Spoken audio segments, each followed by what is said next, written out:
Hello everyone. आज हम लोग क्लास 10th के मैथमेटिक्स का स्टडी करेंगे, जिसका चैप्टर होगा एप्लीकेशन ऑफ ट्रिग्नोमेट्री, जिसमें हम लोग पढ़ते हैं हाइट्स एंड डिस्टेंसेस के बारे में। तो हाइट एंड डिस्टेंसेस का स्टडी हम लोग ट्रिग्नोमेट्री के हेल्प से कैसे करते हैं, उसका स्टडी हम लोग आज करेंगे। तो इसमें हम लोग क्या करते हैं कि जो ट्रिग्नोमेट्री है, जिसमें हमने पढ़ा था trigonometrical ratios, sine theta, cos theta, tan theta, sec theta, cosec theta, जो ये रेशियोज़ हैं, ये सब क्या हैं, साइड्स और एंगल्स के बीच का एक रिलेशन है। इसमें हमने पढ़ा था कि जो ये रेशियोज होते हैं, साइन, कॉस, टेन, कॉट, सेक, कोसेक, ये सब सिर्फ राइट एंगल ट्रायंगल में अप्लाई होते हैं और किसी और ट्रायंगल में सिंपली अप्लाई नहीं होते हैं। इसका एप्लीकेशन हम लोग कैसे करेंगे अपने डेली लाइफ में। जो टॉपिक लिया गया है हाइट्स एंड डिस्टेंसेस। तो हाइट्स और डिस्टेंसेस क्या हैं, किसकी बात कर रहे हैं? जो ऑब्जेक्ट्स हमारे पृथ्वी पर, अर्थ पर जो स्थित हैं, जैसे मान लीजिए बिल्डिंग है, कोई टावर है, टेम्पल है, या कोई ट्री है, ऐसी चीज़ें हैं जिसको हम लोग मेजर करना चाहते हैं। उसका डिस्टेंस कितना होगा हमारे पोजीशन से, जहाँ पर हम होते हैं वहाँ से उसका डिस्टेंस कितना है, या उसका हाइट कितना होगा, इसको हम लोग कैसे मेजर करें। तो ऐसे ऑब्जेक्ट्स जैसे माने कि distance between earth and moon, या और कोई कम हाइट ले सकते हैं, लेकिन उसको इजीली मेजर करना पॉसिबल नहीं। मान लें कि माउंटेन है, तो माउंटेन के टॉप पे अगर कोई ऑब्जेक्ट रखा हुआ है तो उसको कैसे मेजर करेंगे। जो इम्पॉसिबल डिस्टेंसेज हैं या हाइट्स हैं, उनको हम लोग मेजर करते हैं ट्रिग्नोमेट्री की हेल्प से। या कोई ऑब्जेक्ट है, जैसे हमने कहा मून की बात करें तो मून क्या है, मून का साइज़ क्या होगा, या कोई ऐसे ही स्फेरिकल बॉल है, कोई बॉडी है जो हमारे पोजीशन से काफ़ी दूर है, तो उसका पोजीशन क्या होगा, उसका साइज़ क्या होगा, साइज़ भी मेजर कर सकते हैं। तो इन सब का मेजरमेंट करने के लिए हम लोग क्या करते हैं, जो ट्रिग्नोमेट्रिकल रेशियो हैं, साइन, कॉस, टेन, कॉट, सेक, कोसेक, इनका यूज़ करते हैं। सिंपली यहाँ पर हम लोग साइन, कॉस, टेन का ही यूज़ करते हैं, लेकिन जो अदर थ्री उनका भी यूज़ कर सकते हैं। तो ऐसे जो कंडीशंस होते हैं जहाँ पर जो ऑब्जेक्ट्स हैं जो मेजरमेंट के लिए बहुत इजीली अवेलेबल नहीं होते हैं, उनको कैसे मेजर करेंगे। हम ये मान लेते हैं कि जो ऑब्जेक्ट है, जैसे माने कि कोई बिल्डिंग है, कोई टावर है, तो उसको हम लोग ऐसे सपोज करेंगे, ये कोई जो ओबी लाइन है, ओबी लाइन क्या है, इसको मान लें कि ओबी लाइन अर्थ का प्लेन हो गया, सरफेस हो गया अर्थ का।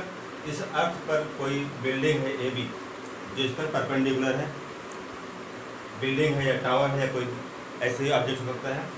तो ओ बी ए या ए बी ओ क्या बनता है, ये हमेशा एक राइट एंगल बनेगा। ये एंगल होगा, ये क्या होगा, 90 डिग्री बनेगा। तो इससे हम क्या करते हैं कि एक राइट एंगल ट्रायंगल प्रिपेयर करते हैं, और फिर देखते हैं कि जो ऑब्जर्वर है, पर्सन है, उसकी आँख का पोजीशन क्या है, उसकी आइज़ का पोजीशन क्या है, जहाँ से वो देख रहा होता है, और जो ऑब्जेक्ट उसका पोजीशन क्या होता है। उनको हम लोग ज्वाइन करते हैं तो क्या बनता है, एक राइट एंगल ट्रायंगल बनता है। तो यहाँ पर इसको स्टडी करने पहले हम लोग क्या करते हैं, कुछ टर्म्स यहाँ पर उनको जान लेते हैं। जैसे line of site, line of site, angle of elevation और एंगल ऑफ डिप्रेशन। तो लाइन ऑफ साइट क्या होता है? लाइन ऑफ साइट का मीनिंग ये होता है कि जो ऑब्जेक्ट है, क्या मान लिया पॉइंट ए, जो पॉइंट ए यहाँ पर क्या है, कोई ऑब्जेक्ट रख दिया, यहाँ क्या है, एक कोई ऑब्जेक्ट है, कोई वस्तु है, और जो पॉइंट ओ है, यहाँ पर क्या है, ऑब्जर्वर या पर्सन जो भी है उसकी आँख का पोजीशन है। अब ऑब्जर्वर की आँख के पोजीशन ओ और ए क्या है, पोजीशन ऑफ ऑब्जेक्ट है। इनको ज्वाइन करते हैं तो ऑब्जर्वर और ऑब्जेक्ट के पोजीशंस, ऑब्जर्वर के आइज और ऑब्जेक्ट के पोजीशन को ज्वाइन करने पर जो लाइन मिलता है उसे बोलते हैं लाइन ऑफ साइट। इसी को लिखा, the line from observer's eyes to the object we are viewing is known as the line of sight और विजन आल्सो। इसको हम लोग लाइन ऑफ साइट भी कहते हैं और लाइन ऑफ विजन भी कहते हैं। नेक्स्ट है एंगल ऑफ एलिवेशन। तो एंगल ऑफ एलिवेशन क्या होता है? एलिवेशन मतलब होता है ऊपर की ओर चढ़ना या ऊपर की ओर देखना। तो यहाँ पर हमने लिखा the object is placed above the horizontal plane of observer's eyes. जो ऑब्जर्वर के आईज हैं कहाँ पर है, पॉइंट ओ पर है। तो पॉइंट ओ से एक लाइन अगर ड्रॉ करें, जैसे हम खुद को मान लें ऑब्जर्वर हैं, तो हमारा जो आँख का जो पोजीशन है, जो आइज़ का पोजीशन क्या है, ये होगा। तो ये लाइन क्या होगा, एक हॉरिजॉन्टल लाइन हो गया ऐसे। अब इसके साथ जो हम ऑब्जेक्ट देख रहे होते हैं वो ऐसे एंगल बनाएगा। इसको ऐसे दे सकते हैं, अगर हमारा आइज पोजीशन है तो आइज के पोजीशन को ऐसे दे सकते हैं, और ये बताएगा एक लाइन ऑफ साइट बताएगा। ऑब्जेक्ट हमारी आँख से क्या है, ऊपर की ओर है, तो हमको ऊपर देखना पड़ेगा, एलिवेट करना पड़ेगा। तो इसके लिए बोला गया एंगल ऑफ एलिवेशन, जो है क्या, जो लाइन ऑफ साइट है, जो line of site horizontal line के साथ में जो एंगल बनाएगा उसे बोलेंगे एंगल ऑफ एलिवेशन। यहाँ थीटा क्या है, एंगल ऑफ एलिवेशन, जिसे हम मार्क कर दिया। Point A is position of object. यहाँ मान लीजिए जो पॉइंट ओ है, ए है, वहाँ पर क्या है, ऑब्जेक्ट रखा गया कोई जिसको हमें देखना है, और पॉइंट ओ क्या है, यहाँ पर क्या है, ऑब्जर्वर की आइज का पोजीशन हो गए। तो जो एओ है, एओ क्या हो गया, ये है लाइन ऑफ साइट। तो लाइन ऑफ साइट और हॉरिजॉन्टल लाइन के बीच जो एंगल बनेगा, एंगल एओ बी, इससे बोलेंगे एंगल ऑफ एलिवेशन। तो इसको थीटा मान दिया। तो थीटा की वैल्यू कितनी है, 30 डिग्री है, 45 डिग्री है, 60 डिग्री है, ये क्वेश्चन में दिया होता है। तो हमें करना क्या होता है कि यहाँ पर जो हाइट है बिल्डिंग का ये फाइंड करना होगा, या हॉरिजॉन्टल लाइन मतलब बिल्डिंग्स हैं कितने डिस्टेंस पे खड़े होंगे, या हमको एंगल फाइंड करना होगा, जो एंगल ऑफ एलिवेशन है ऑब्जेक्ट का और आइज के पोजीशन के बीच हॉरिजॉन्टल से जो लाइन बनेगा एंगल, ये एंगल की वैल्यू क्या है, ये जो थीटा हो गया और जो साइड्स हो गए, मतलब एंगल और साइड्स के बीच का रिलेशन हम लोग फाइंड करेंगे। कुछ नोन होंगे और कुछ अननोन होगा, तो उसको हम लोग अननोन वैल्यू फाइंड करने के लिए क्या करेंगे, जो ट्रिग्नोमेट्रिकल रेशियोज है, साइन थीटा, कॉस थीटा या टेन थीटा का यूज़ करके इसको सिंप्लीफाई करते हैं।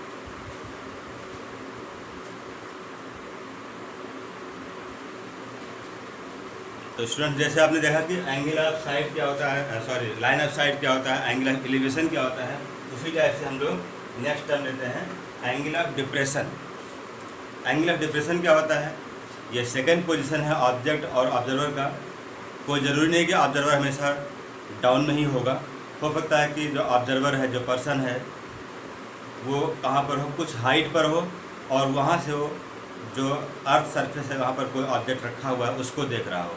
जैसे आप किसी मल्टी स्टोरी बिल्डिंग पर खड़े हो और वहाँ से आप अर्थ पर स्थित कोई ऑब्जेक्ट है, कोई पोजीशन है किसी ऑब्जेक्ट का, उसको देख रहे हैं, तो वहाँ पर क्या करना है, जो ऑब्जर्वर का आप पोजीशन होगा, यहाँ मान लें कि ए बी क्या है, कोई बिल्डिंग है या कोई टावर है, ए पर ऑब्जर्वर की आई का पोजीशन होगा, और जो अर्थ सरफेस मान लें कि ओ बी है, तो ओ बी का जो पोजीशन ओ है, यहाँ पर कोई ऑब्जेक्ट है जिसको, यहाँ जो ऑब्जर्वर है बैठा हुआ है, ये ऑब्जर्वर इस ऑब्जेक्ट को देखना चाहता है जो पोजीशन ओ पर है। तो इस ऑब्जेक्ट को देखने के लिए जो पॉइंट ए क्या है, वो point A position of observer's eye है। जो ऑब्जर्वर है, पर्सन है, उसका जो आँख होगा उसकी पोजीशन क्या है, ए पर है, तो उसकी आँख को ऑब्जेक्ट के पोजीशन से ज्वाइन करते हैं तो क्या मिलेगा, लाइन ऑफ साइट मिलेगा। अब इसी आँख से क्या करना है, जो अर्थ सरफेस था उसके पैरेलल एक लाइन ड्रॉ करेंगे ऐसे। मान लिया ए सी है, ए सी लाइन क्या है, ये शो करता है हॉरिजॉन्टल लाइन। तो इस हॉरिजॉन्टल लाइन ए सी और ए ओ के बीच जो एंगल बनेगा सी ए ओ, एंगल सी ए ओ को क्या बोलते हैं, एंगल ऑफ डिप्रेशन। पोजीशन क्या है यहाँ पर लिखा था, object is placed below the horizontal plane of the observer's eye. जो ऑब्जर्वर की आई है पोजीशन ए पर है, इससे एक लाइन ड्रॉ किया horizontal means just parallel to the earth surface. जो लाइन ड्रॉ करेंगे एसी लाइन जो होगा वो जो लाइन ऑफ साइट है इसके साथ जो एंगल बनाएगा उसको बोलेंगे एंगल ऑफ डिप्रेशन। डिप्रेशन मतलब नीचे होता है, नीचे की ओर। तो पॉइंट ए से ऑब्जर्वर क्या देखता है, नीचे की ओर कोई ऑब्जेक्ट था, पॉइंट ओ पर उसको देखना चाहता है, तो ओ ए क्या हो गया, लाइन ऑफ साइट हो गया, और ऑब्जर्वर के आई से एक हॉरिजॉन्टल लाइन ड्रॉ कर दिया। तो हॉरिजॉन्टल लाइन और जो लाइन ऑफ साइट है ये दोनों एक एंगल बनाएंगे, जिसे बोलेंगे एंगल ऑफ डिप्रेशन। जैसे सपोज किया कि एंगल थीटा है, थीटा की वैल्यू 30, 45, 60 जो भी हो एंगल ये क्वेश्चन में दिया होगा। हाँ, यहाँ पर एक और कर सकते हैं कि जो अर्थ सरफेस है, अर्थ सरफेस और जो ये हॉरिजॉन्टल लाइन है, इन दोनों को देखें तो दोनों लाइन्स क्या होते हैं, पैरेलल होते हैं। और ज्योमेट्री के अकॉर्डिंग क्या होगा, कह सकते हैं ज्योमेट्रिकली कि line OA is transversal line. तो इससे क्या होगा, जो एंगल थीटा यहाँ पर CAO is equal to angle AOB, reason interior alternate angles. तो जो एंगल यहाँ बनेगा वही एंगल यहाँ हमेशा बनेगा। रीजन क्या होगा, these are interior alternate angles, ये हमेशा इक्वल होते हैं। तो इस टाइप से हमने क्या क्या जान लिया कि लाइन ऑफ साइट क्या होता है, एंगल ऑफ एलिवेशन क्या होता है और एंगल ऑफ डिप्रेशन क्या होता है। अब इस टर्म का यूज़ करते हुए हम लोग क्या करेंगे, क्वेश्चन को सॉल्व करेंगे। तो जब क्वेश्चन को सॉल्व करेंगे तो हमें क्या ज़रूरत पड़ेगी, साइन, कॉस और टैन थीटा की। तो sign theta, cos theta, tan theta क्या है, इसका आप रिलेशन जान चुके हैं। क्या होता है, फॉर्मूला था sine theta equal to perpendicular upon hypotenuse, cos theta equal to base upon hypotenuse and tan theta equal to perpendicular upon base. ये हो गए, इसकी जरूरत पड़ेगी। इनमें से किसी को यूज कर सकते हैं जिसकी जरूरत पड़े। दूसरे कुछ एंगल्स के वैल्यूज भी आपने पहले सीखा था साइन, कॉस, टैन, कॉट में कि 30 की डिग्री क्या, मतलब 30 डिग्री वैल्यू क्या होती है, 60 में क्या होता है और 45 में क्या होता है। तो उसको हम फिर से रिवीजन के फॉर्म में देख सकते हैं इसको ऐसे, जैसे कि साइन 30 1/2, कॉस 30 √3/2, tan 30 1/√3। ऐसे ही 45 भी लिख सकते हैं, sine 45 degree 1/√2, cos 45 degree 1/√2, tan 45 degree 1। ऐसे 60 की वैल्यू क्या होती है, यहाँ लिख दे रहे हैं, sine 60 √3/2, cos 60 degree 1/2 and tan 60 degree की वैल्यू होती है √3। तो ये कुछ वैल्यूज हैं जिनका यूज करना होगा हमको। क्वेश्चन में दिया होता है कि जो एंगल ऑफ डिप्रेशन है या एंगल ऑफ एलिवेशन है, इसकी वैल्यू क्या होगी, ये दिया होता है क्वेश्चन में। 30 दिया होगा, 45 दिया होगा, 60 दिया होगा, ऐसे कुछ दिया होगा। तो वहाँ पर हमको साइन यूज़ करना पड़ता है या कॉस यूज़ करना पड़ता है या टैन यूज़ करना पड़ता है, तो देख लेंगे। उसके अकॉर्डिंग हमें इन वैल्यूज़ को यूज़ करना पड़ेगा, इसलिए इसको हम लोग रिवाइज कर लेते हैं। अब इसी बेस पर जो कंसेप्ट सीखा आपने, इसी कंसेप्ट के बेस पर हम लोग क्वेश्चन सॉल्व कर लेंगे। बस जानने कैसे हम सॉल्व करते हैं। जो क्वेश्चन दिया होता है उसमें क्या होता है, एक स्टेटमेंट दिया होता है क्वेश्चन में कि उस स्टेटमेंट को आप पढ़ते जाओगे और उसका एक इमेजिनेशन, जैसे हम नाम लिया बिल्डिंग का या टावर का, तो आप इमेजिन कर लो तुरंत कि वो बिल्डिंग या टावर हमारे जस्ट सामने है। ऑब्जर्वर कहाँ पर है उसको खुद को मान लीजिए और आप क्या ऑब्जर्व कर रहे हैं उसके अकॉर्डिंग आप डायग्राम बनाएंगे, कौन सा एंगल कहाँ दिया हुआ है, कौन सा डिस्टेंस दिया हुआ है, उसको आप खुद इमेजिन करेंगे और डायग्राम बनाएंगे। और थोड़ा डायग्राम बनाना जान जाएंगे, इसके बाद में सीख जाएंगे कैसे हम सॉल्व करते क्वेश्चंस को।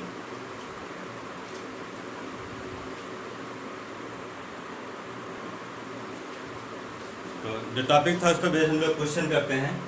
एग्जाम्पल नंबर 1 क्या क्वेश्चन है, from a point 24 metre away from the foot of tower the angle of elevation of the tower is found to be 30 degree, find the height of the tower.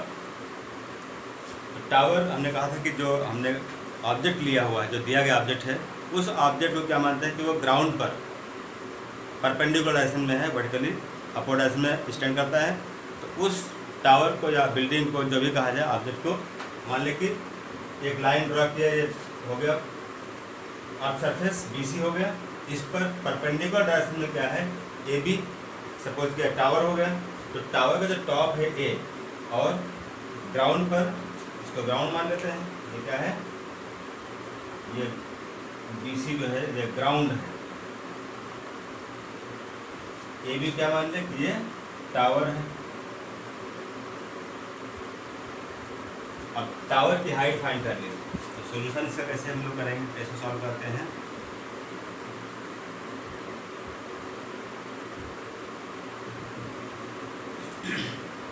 Left A B equal to, A B क्या है, tower है, इसकी height मान लिया h है। B C is given, A B tower है, B C is ground, जो earth का जो सरफेस है बी सी है, इसकी जो लेंथ दी हुई है कितना, 24 metre away from the foot of the tower. तो टावर अगर ए बी है तो ए बी जो टावर है उसका डी का फुट है, इसके फुट से 24 मीटर डिस्टेंस पर कोई पॉइंट सी है। ये क्या है, 24 मीटर डिस्टेंस है। तो इस डिस्टेंस को हमने मार्क कर दिया यहाँ पर 24 मीटर। ये क्या है, 24 मीटर हो गया। और जो हाइट ए बी था इसको h सपोज किया, ये क्या है, ये टावर का हाइट हो गया जो कि अननोन है, इसको हम लोग फाइंड करेंगे। एंगल ऑफ एलिवेशन, जो इसमें लाइन ऑफ साइट है सी ए, जो लाइन ऑफ साइट है वो हॉरिजॉन्टल फार्म में जो एंगल बनाएगा एलिवेशन का वो कितना है, ये दिया है 30 डिग्री। तो यहाँ पर देखते हैं कि अननोन क्या है, अननोन यहाँ पर h है जो कि एंगल थीटा के जस्ट अपोजिट है। तो राइट एंगल ट्रायंगल में जो एंगल हम लेते हैं उस एंगल एक्यूट एंगल के अपोजिट साइड का परपेंडिकुलर होता है। जो इसके साथ राइट एंगल बनाएगा वो बेस होगा, और जो राइट एंगल के अपोजिट होता है वो हाइपोटेन्यूज होता है। तो यहाँ पर हमको हाइपोटेन्यूज कोई मतलब नहीं है, मीनिंग क्या हमारा है h है, हमें h फाइंड करना है, मतलब परपेंडिकुलर और बेस, परपेंडिकुलर और बेस में जो रिलेशन होगा वो हम लोग यूज करेंगे इस ट्रायंगल में। तो बी सी क्या दिया है, B C is given 24 metre, ये भी नोट कर लिया। And angle of elevation A C B is given 30 degree. तो इस ट्रायंगल ए बी सी में हमको यूज करना होगा tan थीटा, क्योंकि जो tan थीटा उसमें परपेंडिकुलर अपॉन बेस होता है, इसलिए हम लोग इसको लिखेंगे in triangle A B C, in triangle A B C taking tan 30 degree. tan theta क्या होता है, perpendicular upon base, perpendicular A B होगा और बेस क्या है, बी सी है। तो tan 30 वैल्यू बताया था, ये 1/√3 होता है। ए बी इज अननोन, तो h सपोज किया है, B C is given 24 metre, cross multiply, तो √3h equals to 24 h equal to 24/√3। अब इसको रेशनलाइज कर लेंगे तो क्या मिलेगा, 24 से मल्टीप्लाई, 24 को √3 से मल्टीप्लाई किया और यहाँ पर √3 से डिवाइड भी करेंगे, जो हो गया रेशनलाइजेशन। h इक्वल टू क्या मिला हमको, 24√3 अपॉन √3 तो √3 मीन्स 3, 3 बन जा 3, 8 जा 24, h इक्वल टू यहाँ मिलेगा 8/√3 मीटर। अब इस क्वेश्चन में ये भी कहा गया है कि यूज √3 इक्वल टू 1.732, तो इसको यूज कर सकते हैं। अगर नहीं दिया है तो इसको ऐसे छोड़ सकते हैं, ये भी आंसर होगा, लेकिन यहाँ दिया हुआ है तो मल्टीप्लाई कर लेंगे, 8 × 1.732 मल्टीप्लाई कर लें, h इक्वल टू 1661 25 का 5 2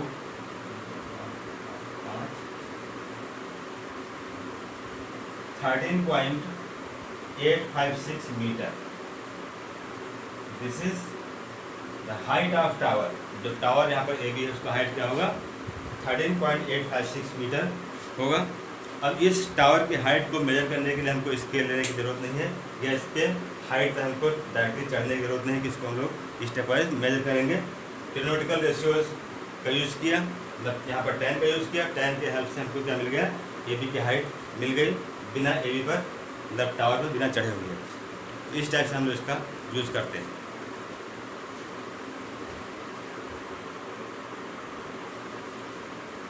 question number 2, the shadow of a vertical tower on level ground increases by 16 metre when the altitude of the sun changes from angles 60 degree to 45 degree. Find the height of the tower correct to one place of decimal. Take root 3 equal to 1.732. तो question क्या दिया है, एक tower है, A B मान tower होगा, ये ground हो गया, तो टावर ग्राउंड के साथ परपेंडिकुलर डायरेक्शन में होगा, राइट एंगल पर होगा। तो यहाँ कहीं सन होगा, सन की जो लाइट है, जो सन रेज पड़ती है टावर पर, ए बी पर, तो ए बी का जो शैडो है जब सन का पोजीशन 60 डिग्री पर होता है तो बी डी बनता है इसका शैडो, और जब सन का पोजीशन चेंज होगा क्या होता है 45 डिग्री में होता है, तो जो शैडो की लेंथ होती है वो 16 मीटर इंक्रीज कर जाती है। ये लिखा हुआ vertical tower, the shadow of vertical tower on level ground increases from by 16 metre when the altitude of the sun changes from 60 degree to 45 degree. जब सन का पोजीशन 60 से 45 डिग्री चेंज होता है तो जो शैडो की लेंथ पहले थी उससे 16 मीटर इंक्रीज कर जाता है। जब 60 पर था तो कितना है नॉट गिवन, इसको आपने एक्स सपोज कर लिया, और हाइट मान लिया कि इसका क्या है, टावर का हाइट है H. Solution,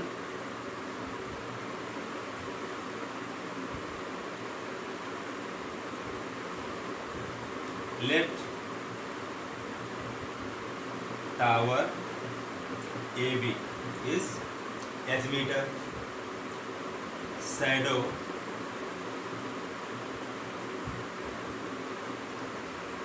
BD is x meter।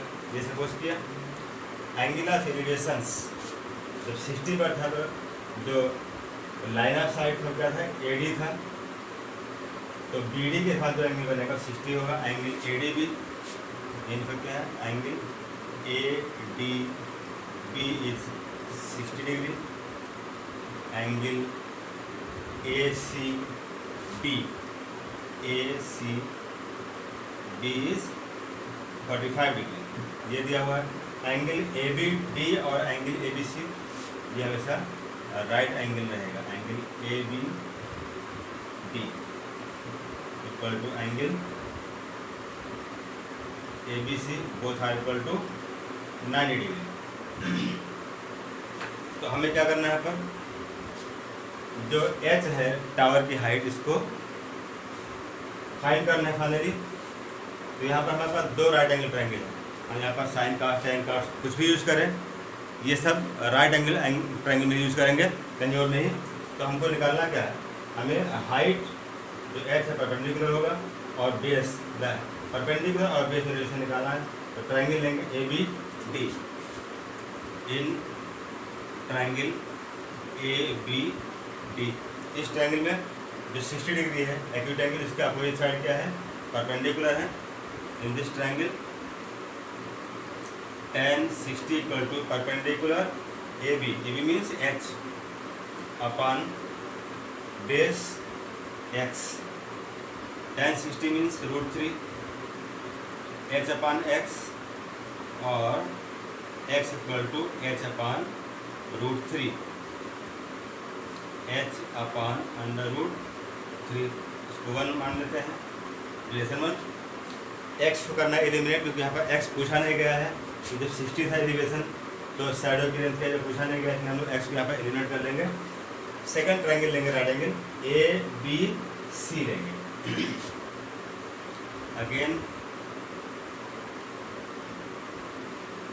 In triangle A B C, इसमें क्या लेंगे tan 45 degree, tan 45 means perpendicular, A B means H upon base means B C means 16 plus X, जो बेस इसका होगा वो B C होगा। तो B C की लेंथ कितनी होगी 16 प्लस एक्स होगी, इसको लिखा 16 plus x. tan 45 is 1, means h equal to 16 plus x, cross multiply किया तो क्या मिलेगा, h equal to 16 plus x। इसको हम यहाँ पे सेकेंड मान सकते हैं और फर्स्ट से x को कर देंगे eliminate from first equation. h equal to 16 plus x, x means h/√3। अब लाइक टर्म को हम लोग कैलकुलेट कर लेंगे, h minus h/√3 equal to 16, h common लिया तो 1 माइनस 1/√3 इक्वल टू 16। इसको और सॉल्व कर लें, h √3 minus 1 upon √3 equal to 16। h equal to क्या होगा, 16 √3 अपॉन √3 माइनस 1। इसको और सॉल्व करें,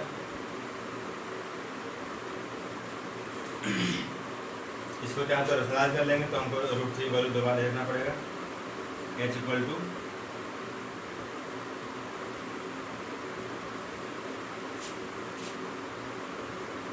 h इक्वल टू 16 √3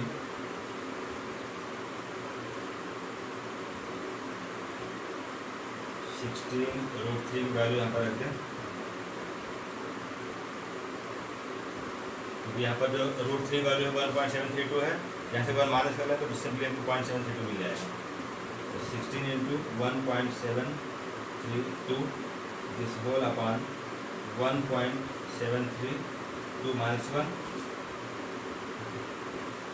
मल्टीप्लाई कर लें, सॉल्व कर लें इसको 1.732 अपॉन 0.732। अब इसका डेसिमल यहाँ से हम लोग रिमूव कर सकते हैं, ये कैंसिल भी होगा 2 से, 2 3 6 1 7 2 6 12 2 6 12 यही कैंसिल होगा, 2 8 16 2 8 16 170 2 6 12 2 6 12 अगेन 2 1 2 2 8 16 2 3 6 433 कैंसिल नहीं होगा, इसको मल्टीप्लाई कर लें तो ये मिलेगा 16 इंटू 433 अपॉन 183। इसको सिंप्लीफाई कर लेंगे, इसकी वैल्यू क्या मिलेगी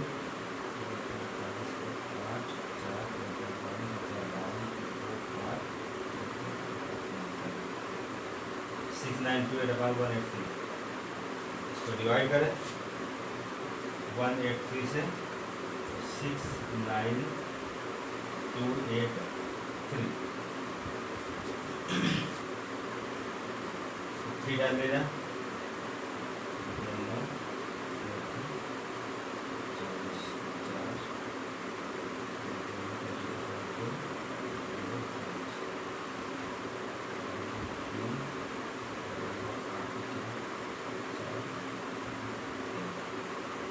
1 टाइम मिल जाएगा, इसको 8 टाइम चलाएंगे तो 7 टाइम ले जाए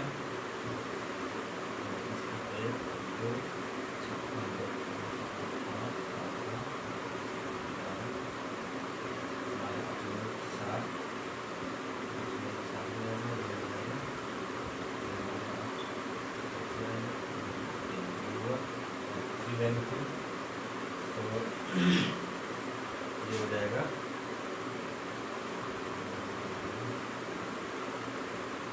8 टाइम ले जाए 4 2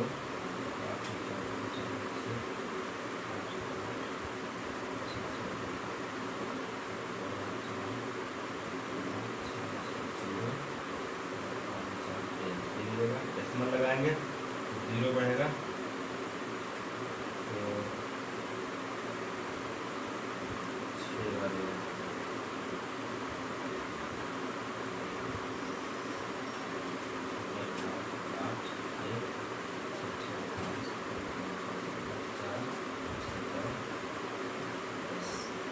तो 5 बार आएगा, पर 2 पे लाना है तो 5 टाइम ले जाए इसको।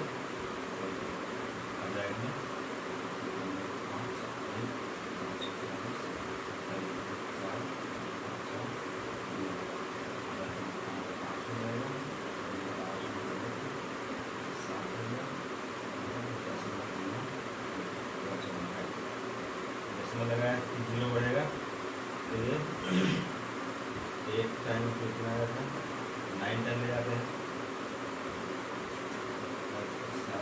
2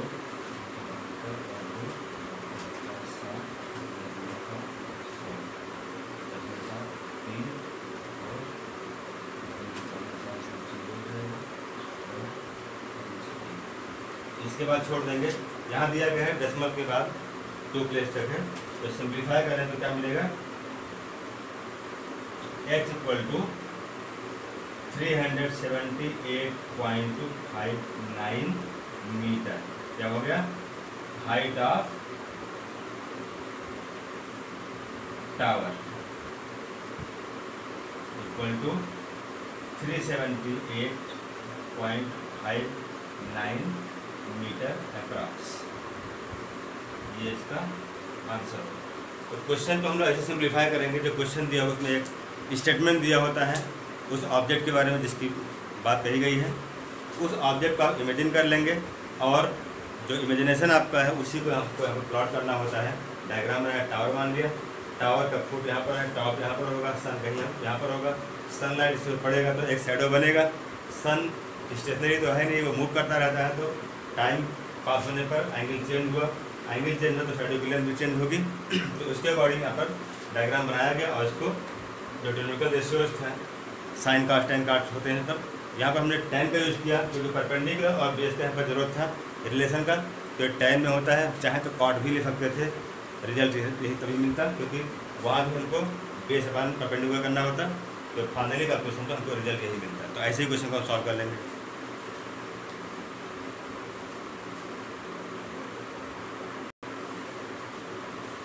next question number 3, find the angle of elevation of the sun's altitude when the length of the shadow of a vertical pole is equal to the height। क्या क्वेश्चन दिया, एक पोल है BC ग्राउंड हो गया जहाँ पर उसका शैडो बनेगा, सन का क्वेश्चन यहाँ पर कहीं पर होगा, तो सनलाइट जो पड़ेगा पोल AB के ऊपर, AB क्या है, ये पोल है, AB इज पोल। जब सनलाइट पड़ता है इसके ऊपर तो इसका शैडो बनेगा ग्राउंड पर।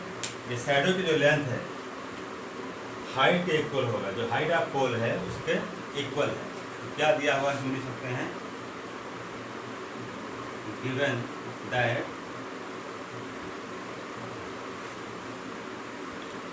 Length of height equal to the length of pole, या height of pole equal to the length of side shadow.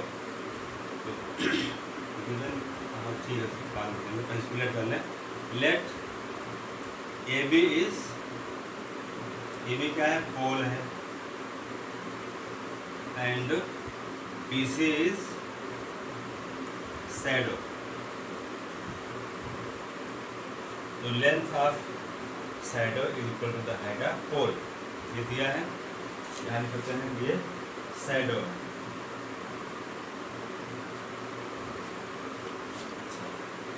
तो जो इसका लाइन ऑफ साइट है C है, हॉरिजॉन्टल BC के साथ जो एंगल बनाएगा उसको थीटा मान लिया। एंगल ACB को थीटा बोलते हैं। थीटा क्या बताएगा, ये बताएगा एंगल ऑफ एलिवेशन बताएगा। तो यहाँ पर जो दिया है क्या है, आप लिख सकते हैं given that AB equal to BC, जो पोल की हाइट है AB वही BC है, तो दोनों की लेंथ इक्वल होगी। यहाँ पर चाहे तो x मान लें तो ये भी x हो जाएगा, x मान तो x हो जाएगा, तो इसको रहने ऐसे ही सपोज भी कर सकते हैं, कोई बात नहीं। लेकिन यहाँ देखना क्या है, जो एंगल थीटा लिया है, इस एंगल थीटा का जो अपोजिट साइड है वो परपेंडिकुलर है और ये बेस हो गया। जब परपेंडिकुलर और बेस में एक रिलेशन है, मतलब क्या लेना होगा हमको, वो हम रेशियो लेंगे, ट्रिग्नोमेट्री रेशियो लेंगे, जिसमें परपेंडिकुलर और बेस का रिलेशन दिया हो। तो क्या है, tan थीटा होता है। तो यहाँ लिखें in triangle ABC tan theta equal to perpendicular means AB upon base means BC। यहाँ थीटा अननोन है, tan थीटा इक्वल टू क्या होगा, AB upon BC means AB, reason it is given AB equal to BC, तो BC को AB लिखेगा, AB को BC लिखेगा, ये दोनों कैंसिल होगा तो क्या मिलेगा, AB अपॉन AB कैंसिल हुआ, ये मिला 1, तो tan थीटा इक्वल टू ये 1 है, 1 मीन्स tan 45, इसको हम लोग 1 को tan 45 लिख सकते हैं, अगर tan 45 को 1 लिख सकते हैं तो 1 को tan 45, दोनों साइड में tan होगा तो tan को हम लोग यहाँ पर छोड़ देंगे, तो क्या मिलेगा, थीटा इक्वल टू 45 डिग्री। तो जो सन का एल्टीट्यूड कितना हो, 45 डिग्री हो, तब क्या होगा, जो पोल की हाइट है वही उसका शैडो होगा, दोनों इक्वल होंगे। Therefore, angle of elevation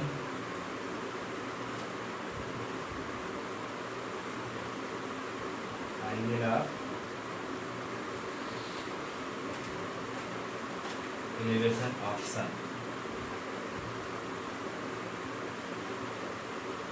equal to 45 degree, ये इसका आंसर हो गया। तो इस टाइप से क्वेश्चन हम लोग सॉल्व करेंगे, और हम लोग क्योंकि यहाँ पर 3 क्वेश्चन करते टाइम हो चुका है, हम लोग नेक्स्ट वीडियो में इससे और अच्छे क्वेश्चन करेंगे तो थोड़ा सा और कॉम्प्लिकेटेड होंगे। तो ये इजी क्वेश्चन थे, तो यहाँ पर थोड़ा कुछ सीखा आपने, इस बेस पर आप लोग क्वेश्चन को और अटेंड करिएगा, और बाकी हम लोग जो नेक्स्ट वीडियो करेंगे इसका, उसमें और क्वेश्चन करेंगे जो बोर्ड के लिए इंपॉर्टेंट भी होंगे। तो आज का वीडियो हम लोग यहाँ फिनिश करते हैं। इस वीडियो को आप देखिए, समझिए, अपने नोट्स बनाइए और इसका यूज़ करिए, क्वेश्चन को सॉल्व करिए और खुद सीखिए। और इसके बाद में क्या करना है कि वीडियो को देख करके आप अपने जो जानने वाले होते हैं उनको भी शेयर करिए, सब्सक्राइब भी करिए, लाइक करिए, अपने कमेंट आप लिखिएगा जैसे आप करते आए हैं। तो हम लोग इसको क्लोज करते हैं। नेक्स्ट वीडियो में हम लोग कुछ और अच्छे क्वेश्चन जो बोर्ड के लिए इंपॉर्टेंट होते हैं उसको हम लोग अटेंड करेंगे और कैसे करेंगे उससे बताएंगे। आज के वीडियो क्लोज करते हैं, तब तक के लिए थैंक यू।